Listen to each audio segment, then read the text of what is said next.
જય માતાજી, જય મોગલ મિત્રો. હું છું આપનો લોક સાહિત્યકાર પ્રકાશ ગઢવી અને આજે એક એવો પ્રસંગ જે મારી સામે બની ગયેલો પ્રસંગ છે સાહેબ,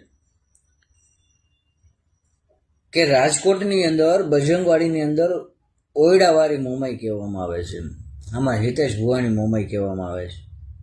એ મોમાઈનો પ્રસંગ જેથી હું ને હિતેશ ભુવાજી બે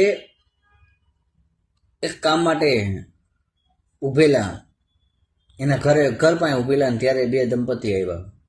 એ બે દંપતી ઘર ગોતતા ગોતતા આવ્યા ને પૂછ્યું હિતેશ ભુવાને કે હિતેશ ભુવાજીનું ઘર ક્યાં આવી ગયા?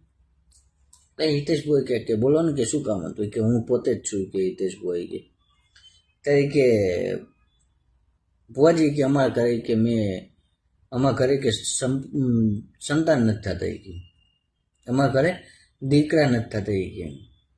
ત્યાં હિતેશ ભુવા કે મારી મોમાઈ કે તમને દેશ અહીંયા ઊભા ઊભા જ કીધું, અંદર ગયા નથી હજી, અહીંયા ઊભા ઊભા કીધું કે એ કે એવું હોય તો કે મારી મોમાઈ તમને કે બે દીકરા દેશે કે.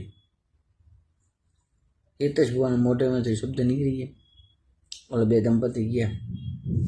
આમ પા હું ને હિતેશ ભુવા બે આમાં કામ માટે ગયા. ત્યારે પછી હાંજે જઈને હિતેશ ભુવાએ કીધું કે હે બાપ, હે મા મોમાઈ, હે ભગવતી. એ મોમાઈના ફળાની સામે મઠની સામે જઈને બેસી ગયો હિતેશ ભુવા કે હે બાપ, હે ઉગમણા ઓયડાવાળી, હે બજરંગવાડીના ઓયડાવાળી, હે મોમાઈ. આજે બે દુખિયારા બે દંપતી આવ્યા હતા અને મારી પાસે કીધું કે ભુવાજી કે અમારે સંતાન થતા નથી.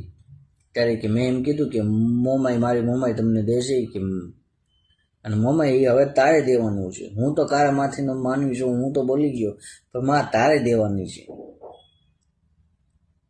અને મઢની અંદર ફરાની સામે હિતેશ ભુવો, અમારો ગાંડીઓ ભુવો છે ને, કરગડવા માંડ્યો.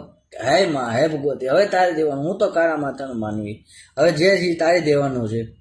અને મઢમાંથી અવાજ આવ્યો, એ ગાંડિયા, હે મારા હિતેરા ભુવા, હવે તું ચિંતા ના કર બાપ, હું બજરંગવાડી મોમાઈ બોલું છું બાપ. એ કે તે તો ખાલી એમ કીધું કે તમારે અહીંયા દીકરા દઈ દેશે મારી મોમાઈ, પણ એ કારે કે જો બબે ના દઉં ને તો હું હિટલા ભુવાની મોમાઈ બેઠીનો બેઠી કહેવાય. હું બજરંગવાડીની અંદર ઓયડાની અંદર બેઠેલી મોમાઈ ના કહેવાય. અને એ 9 મહિના, 10 મહિના, 12 મહિના અને 14 મહિના થઈ ગયા આવ્યા બે